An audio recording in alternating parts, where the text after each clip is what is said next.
First stage, mag-alarm yung isang zone. Pangalawang stage, yung dalawang zone na ang mag-alarm.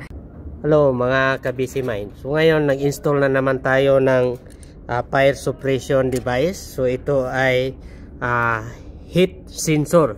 So ang nilagyan natin dito ay isang tangke ng diesel.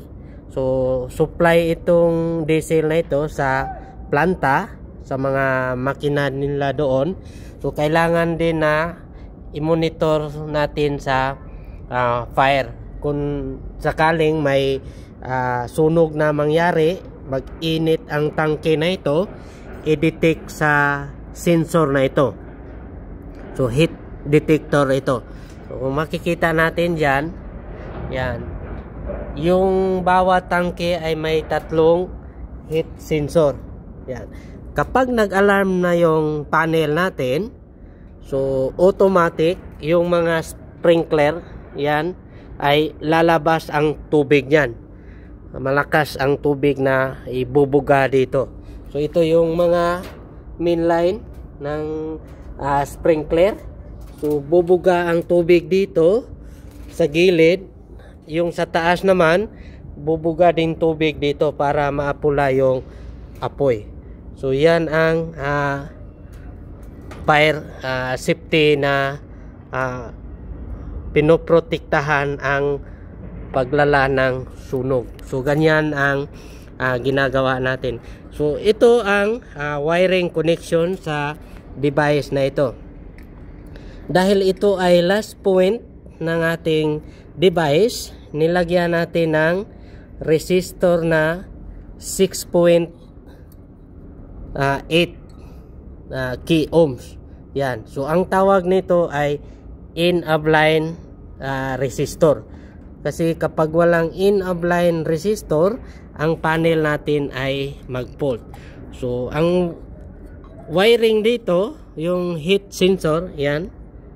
So may apat na kable dito. So dalawang puti, dalawang itim. So ibig sabihin yan, kapag may looping sa susunod na device, so magkahiwalay itong puti. Connect ito sa in na cable, ito naman sa out na cable. Yan, ganyan. Pero nakaparallel lang yan.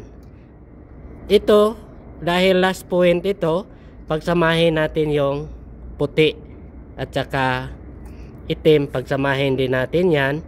Dito natin i-terminate yung puti na cable sa positive. Yan. Ito namang itim na cable, dito natin i-terminate sa itim na cable.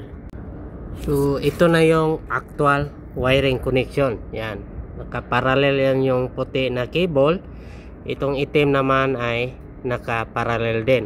Yan. So ang puti na cable nakakonect sa red na supply natin galing sa panel. Ito namang black nakakonect sa black din na cable galing sa panel. So ito yung resistor na inilagay natin. So ang device na ito ay zone 2. So yan. So may cover ito. Yan. Lalagyan natin ng cover pang expose type ito, kaya may rubber para hindi makapasok yung tubig. So ganyan ang setup dito. So sa fire suppression system, dalawang zone lang yan.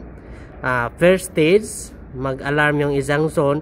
Pangalawang stage, yung dalawang zone na ang mag-alarm. Ibig sabihin bubuga na yon ng tubig o kaya gas suppression, kung ano man ang system na ginagamit. So ganyan gumagana ang fire suppression system. Okay? Kung may ideya din kayo sa mga fire alarm system, paki-share naman sa comment section. Okay? Bye bye mga ka-busy mind.